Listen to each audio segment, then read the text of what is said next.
أيها المسلمون،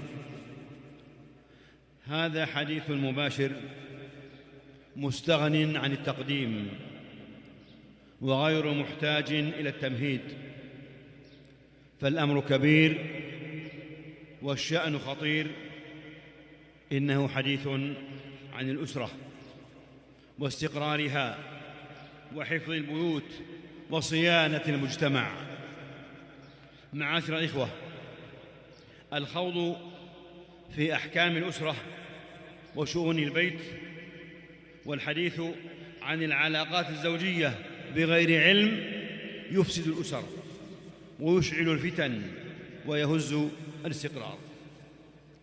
الزواج علاقة شرعية إنسانية راقية تحفظ الحقوق وتنشر السكن وتجلب السعادة وتحقق الطمأنينة، ولا بديل لها سوى السقوط في أوحال الشهوات الهابطة والخروج عن الفطر السليمة، عن الفطر المستقيمة، والتمرد على قيم المجتمع الرشيد.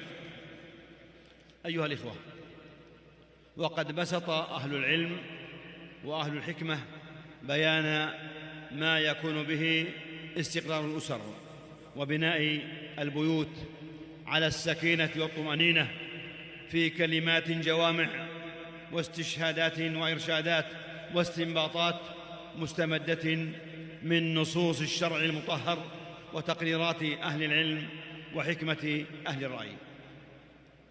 أيها المسلمون، حقيقة الحياة الزوجية وتحقيق السكن في البيت والوئام في الأسرة هي العشرة بالمعروف. وفي التنزيل العزيز: وعاشروهن بالمعروف. وقال عز شأنه: وعلى المولود له رزقهن وكسوتهن بالمعروف. وقال جل وعلا: وأتمروا بينكم بمعروف. وقال عز شأنه: فأمسكوهن بمعروف أو سرحوهن بمعروف. وقال جل اسمه: أو فارقوهن بمعروف. وقال سبحانه: فلا جناح عليكم إذا سلمتم ما آتيتم بالمعروف. وقال عز شأنه: فإمساك بمعروف أو تسريح بإحسان.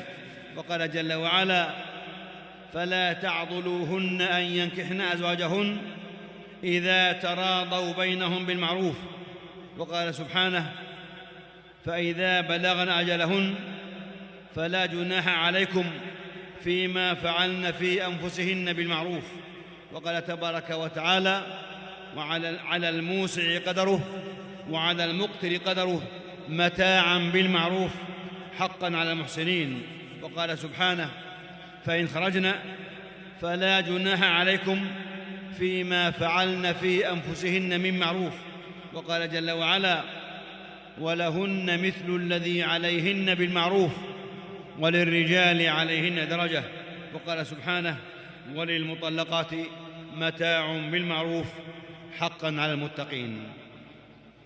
أيها المسلمون، هذه 13 آية من كتاب الله وردت فيها كلمة المعروف، كل ذلك ليعلم الزوجان الكريمان والأسرة من بعدهم والمجتمع من وراء ذلك، ليعلموا جميعا أن العلاقة بين الزوجين ليست نفعية أو علاقة معاوضة أو مقايضة أو علاقة تحكمها القوانين الصارمة والمواد الجافة والأنظمة الجامدة، إنها علاقة مودة وسكن وعيش كريم، إنها حقوق متداخلة متكاملة ومسؤوليات مشتركة، إنها العشرة بالمعروف.